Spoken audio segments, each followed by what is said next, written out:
So hello guys, welcome back to my another video. Today I'm gonna talk about uh, what can I say? Uh, Most important about our introduce you ourselves.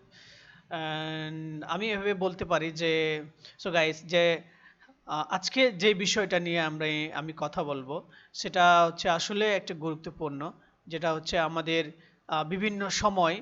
বিভিন্ন সময় আমাদেরকে পরিচয় দেওয়ার জন্যে বা পরিচয় দিতে গিয়ে আমাদেরকে ইংরেজি কিভাবে পরিচয় দিব সেই বিষয় নিয়ে আলোচনা করব বা সেই বিষয় নিয়ে আমরা শিখবো আজকে।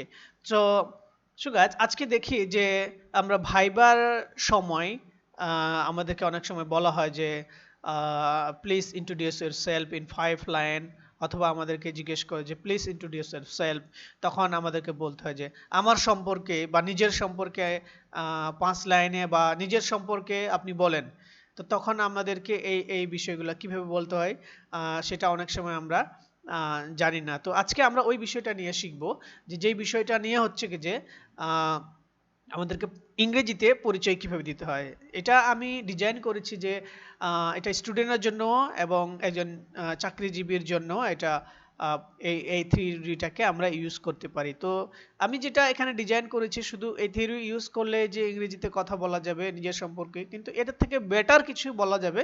কিন্তু প্রাইমারি লেভেলে আমি বলবো যে এইভাবে বললেও আমরা আমাদের সম্পর্কে বলতে পারি বা পরিচয় দিতে পারি। তো আমরা দেরি না করে শুরু করি যে কিভাবে আমরা নিজের সম্পর্কে ভাইবা বোর্ডে হোক বা যে কেউ যদি আমাদের জিজ্ঞেস করে যে আপনার সম্পর্কে কিছু বলেন, সেই সম্পর্কে আমরা যেন আমরা বলতে পারি।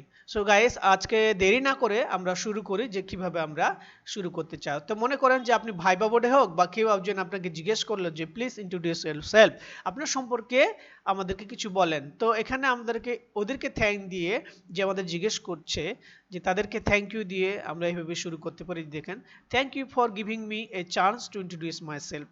যে ভাইবা ভিডিও যদি আমাদেরকে জিজ্ঞেস করে তখন আমরা ওদেরকে এটা দিয়ে শুরু করতে পারি যে আপনাদেরকে ধন্যবাদ যে আমাকে কি করে সুযোগ করে দেওয়ার জন্য আমার সম্পর্কে বলার জন্য। বা যে কেউ যদি আপনাকে জিজ্ঞেস করে তখন আপনি এই কথাটা দিয়ে শুরু করতে পারেন যে thank you for giving me a chance to introduce myself, একটা সুযোগ দেওয়ার জন্য যে আমার সম্পর্কে আপনার কাছে তুলে ধরার জন্য বা বলার জন্য। তো প্রথম বাক্যটা দেখেন আপনার আমি কিভাবে শুরু করেছি। যদি আপনি টুডে শুরু করেন, যে টুডে দিয়ে যদি শুরু করেন যে today I would like to talk about myself, অথবা আপনি টুডেটাও যদি না বলেন অসুবিধা নেই, যে I would like to talk about myself, আমি আমার বিষয়ে কিছু বলতে চাই। তো এখানে স্ট্যান্ডার্ড লেভেলেরও একটা সেন্টেন্স আমি লিখেছি। এখানে দেখেন যে আই অনা টক অ্যাবাউট মাই সেলফ। অনা মতলব হচ্ছে কি যে I wanted to talk about my self. আমরা এটাকে শর্ট করে বলছি আই অনা টক অ্যাবাউট মাই সেলফ। এই দুটা সেন্টেন্সই প্রথম বাক্যে আমরা ইউজ করতে পারি। এখন দ্বিতীয় বাক্য আমাদের হচ্ছে কি যে বলছে কি যে এই পর্যন্ত দ্বিতীয় বাক্যটা যে বলছে কি যে here is my here is গো। এখানে পরের বাক্য হচ্ছে হিয়ার ইজ গো, আমি বলছি। এটার মানেটা হচ্ছে কি যে হিয়ার ইজ গো, আমি বলছি এটা। এবং পরেরটা হচ্ছে দিস ইজ কে, আমি মাঝখানে লিখেছি যদিও আপনারা এখানে আপনাদের নাম লিখবেন, ফুল নেম, যে ফুল নেম লিখবেন যে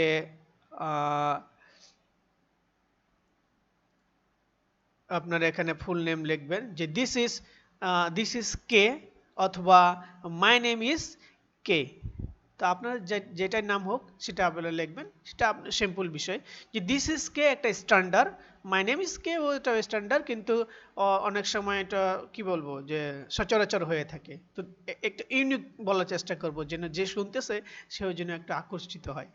তো এরপরে আপনারা বলবেন যে অ্যাকচুয়ালি কথাটা আমি বললাম যে এই জন্য যে আসলে আপনি যেখানে যার সাথে কথা বলছেন বা যেখানে গিয়েছেন সেখানে তো আপনি বলবেননি অবশ্যই যে অ্যাকচুয়ালি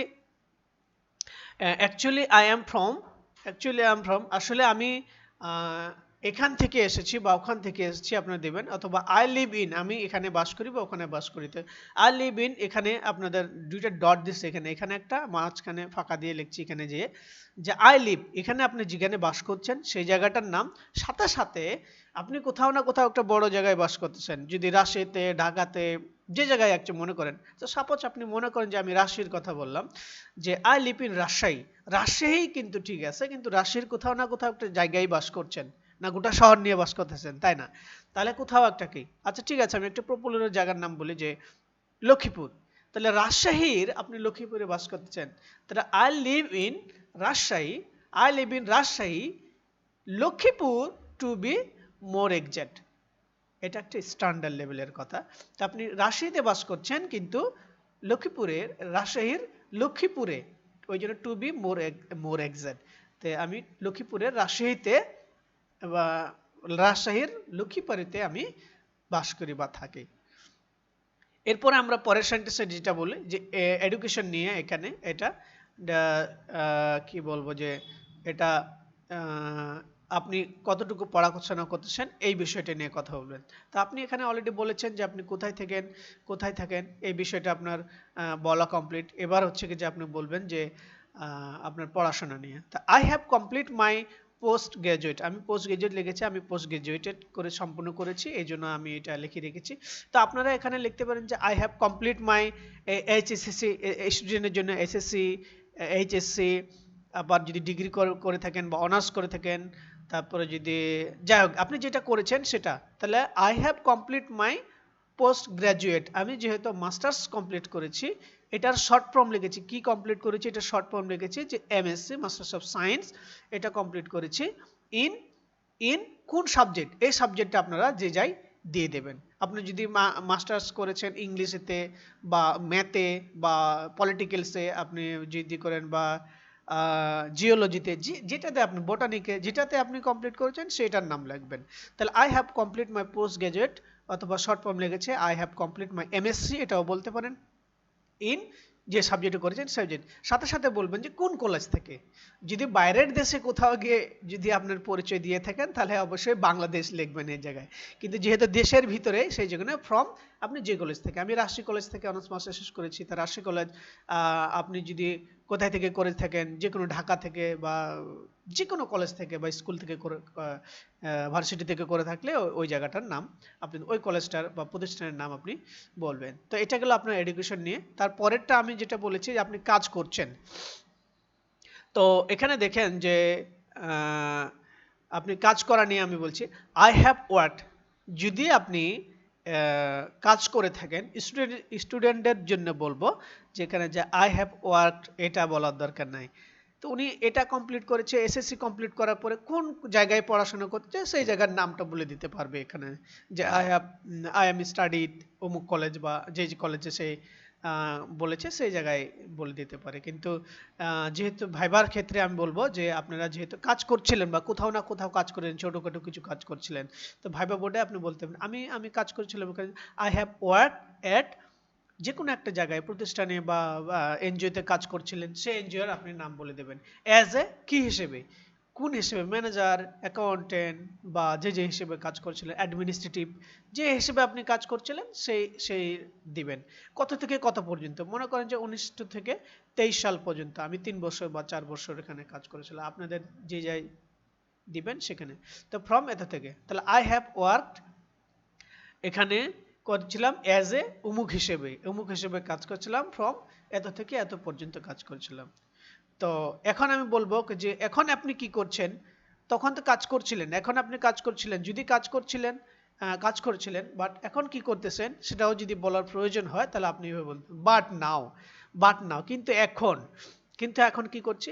তো I have been working at dash জায়গায়, আই হ্যাভ বিন ওয়ার্কিং এট, কোন জায়গাটার নাম, প্রতিষ্ঠানের নাম, ওই প্রতিষ্ঠানের নাম দিবেন, অ্যাজ এ কি হিসেবে কাজ করছেন, ওইটা দিবেন অ্যাডমিনিস্ট্রেটর, অথবা দিতে পারেন আপনারা অ্যাকাউন্ট্যান্ট, দিতে পারেন ম্যানেজার, অথবা কোঅর্ডিনেটর, যে হিসেবে দিবেন ওই হিসেবে দেওয়ার পরে হচ্ছে কি যে সিন্স কত থেকে, কত সাল থেকে, বা কত দিন থেকে, কত বছর থেকে, এটা দিতে পারবেন, সিন্স বা ফ্রম দিতে পারেন, ফর দিতে পারেন, এখান থেকে এত পর্যন্ত এখান থেকে শুরু করেছি। তাহলে 24 সাল থেকে মনে করেন আমি কাজ করছি এখানে। তো এটা তারপরে আসেন যে আপনার পরিবার সম্পর্কে আপনি কিভাবে আপনি বলবেন আপনার পরিবার সম্পর্কে। তো এখানে দেখেন আমি সুন্দর একটি করে রেখেছি যে মাই ফাদার্স নেম, আপনার বাবার নাম তো বলতে হবে, যে মাই ফাদার্স নেম ইজ, আপনার বাবার নাম কি সেটা বলবেন, যে মাই ফাদার নেম ইজ এইটা, and my mother's name is অমুক। অবশ্যই মাদার্স এবং ফাদার্স কথাটা উল্লেখ করবেন এটা। তারপর হচ্ছে আপনার বাবা মার নাম বলে দিলেন। তারপরে হচ্ছে আপনার my father is a teacher, আপনার বাবা মা যেটাই হোক, আপনার বাবা যেই হোক, যেই কাজ করছে, যদি ফার্মার হলে ফার্মার, টিচার হলে টিচার, যদি সরকারি গভর্নমেন্ট হয়, গভর্নমেন্ট যদি এমপ্লয় হয়, যে কাজ করছে সেটা দেবেন। And my mother is a home maker, আমি হোম মেকার এখানে লিখেছি যে সাধারণত অনেক মায়েরাই গৃহিণী কাজ করে থেকে বাসায়, এবং অনেকের মা বিভিন্ন চাকরির সাথে জড়িত, যেখানে যেটা করতেছেন সেটা আপনারা দেবেন। তারপর হচ্ছে ভাই বোন সম্পর্কে আপনারা এখানে বলবেন যে কিভাবে আপনারা ভাই বোন সম্পর্কে বলবেন। তো ভাই বোন সম্পর্কে বলবেন উই আর ড্যাশ সিবলিং, তার মানে হচ্ছে আমরা ড্যাশ ভাই বোন, সিবলিং মানে হচ্ছে ভাই বোন, সিবলিং মানে হচ্ছে ভাই বোন, তাহলে উই আর 3 4 5 যে কয়জন আছে সেই কয়জনের ভাই বোন এখানে নাম্বারটা দিয়ে দেবেন, উই আর ড্যাশ সিবলিং। তারপরে এখানে বলবেন যে I have dash older sister, আমার বোন আছে, কয়টা বোন আছে আপনার সেই সংখ্যাটা দিবেন, I have 3 or 4 or 2 or 1 elder sister, বড় বোন বা ছোট ভাই যদি থাকে ছোট ভাই লিখবেন, বা বড় ভাই, আমার যেভাবে আছে সেভাবে, তো কিন্তু আপনারা দিতে পারেন এরকম। তারপরে আমি লিখেছি যে I am little of sibling, আমি হচ্ছি যে আমার ভাই বোনের ছোট, ওই জন্য আমি লিখেছি I have sibling of little. এখানে দেখেন যে যদি আপনি বিবাহিত হয়ে থাকেন, যদি আপনি বিবাহিত হয়ে থাকেন তাহলে তো এই কথাটা আপনার প্রযোজ্য, আর যদি বিবাহিত না থাকেন তাহলে এই কথার কোনো প্রয়োজন নাই এই সেন্টেন্সের। তো আমি বলে রাখি যদি বিবাহিত হয়ে থাকেন, আর স্টুডেন্টদের জন্য তো প্রয়োজনই নাই এই বাক্যটা বলার। তারপরে আমি বলে দিচ্ছি যে আই অ্যাম ম্যারিড, আমি তো বিবাহিত, আর বেকার হলে বিবাহিত না হলে আই অ্যাম আনম্যারিড এটা বলে দেবেন। তো I have a beautiful wife, আমি বলছি আমি বিবাহিত, I have a beautiful wife, আমার একটা সুন্দর একটি বউ আছে, and I have a cute dash months daughter, older daughter, আপনারা এখানে ইয়ার্স যদি বাচ্চা থাকে, ডটার মেয়ে হলে ডটার, আর ছেলে হলে তো সান দিবেন, তো এরকম করে, যদি না থাকে তো আর দেওয়ার দরকার নেই। এটা গেলে এরপরে হচ্ছে কি যে আপনার শখ সম্পর্কে, আপনার কি কি শখ আছে বা কি আপনি হতে চান, এমন কিছু একটা কথা, যে I am interested in a garden, অনেক সময় হবি আমরা বলি না, হবি হবি সচরাচর একটা হয়ে থাকে, তো স্ট্যান্ডার্ড লেভেলে এটা যে I am interested in gardening, আমি হচ্ছে কি যে আমার শখ হচ্ছে বা আমি একটা বাগান করব বা বাগান করব, এটা আপনার শখ। তারপর হচ্ছে ইন দা লং রান, এখানে দেখেন যে ইন দা লং রান, ভবিষ্যতে আপনি কি হতে চান, ভবিষ্যতে আপনি কি হতে চান তেমন একটি শব্দ বাক্য এখানে, যে দেখেন ইন দ্য লং রান, এখানে ইন দ্য লং রান বাদ দিয়েও আপনি কিন্তু এটা বলতে পারেন ইন ফিউচার, ইন ফিউচার, কিন্তু ইন ফিউচার থেকে ইন দ্য লং রান হচ্ছে স্ট্যান্ডার্ড, সো আপনারা এটা ইউজ করতে পারেন যে ইন দ্য লং রান মানে ভবিষ্যতে বা ইন ফিউচারে, এটা এক কথায় বলা যায় in the long run I would like to be a good, আপনি যেটা হতে চান সেটা আপনি বলবেন, আপনি ভালো ইঞ্জিনিয়ার, ভালো ডাক্তার, আর যদি এমপ্লয় হয় বা চাকরির ভাইবার দেওয়ার সময় যদি হয়, তার আপনি লং রানে কি হতে পারেন, যে ভালো একজন লিডার হতে পারেন বা ভালো কিছু হতে চান এরকম, তো এটা ইউজ করতে পারেন in the long run I would like to be a dash, আপনি যা হতে পারেন ড্যাশ। তো এটাই ছিল শেষ, এবং শেষে আপনারা বলবেন এটা যে সেটা শেষে আপনারা এটা বলবেন যে that is all about myself, এহাই আমার সমস্ত কিছু, এই কথাটা আপনারা বলবেন, তারপর থ্যাংক ইউ দিয়ে শেষ করে দেবেন। সো আজকে আমিও এইভাবে করে থ্যাংক ইউ দিয়ে শেষ করছি। যদি এই ভিডিওটা থেকে আপনারা ভালো কিছু শিখে থাকেন বা আপনাদের কিছু কিছু যদি উপকার হয়ে থাকেন, তাহলে অবশ্যই আপনারা লাইক কমেন্ট তো শেয়ার করবেন, কি করবেন না সেটা না, কিন্তু ডান লেখে একটা কমেন্ট করবেন, তাহলে আমি বুঝতে পারবো যে আপনাদের এই ভিডিও দেখে উপকৃত হচ্ছেন, বা এরকম ভিডিও আমি আবারও দিব। তো আজকে আশা করি এ পর্যন্তই, দেখা হবে অন্য কোনো ভিডিওতে, এই পর্যন্ত ভালো থাকবেন, ধন্যবাদ।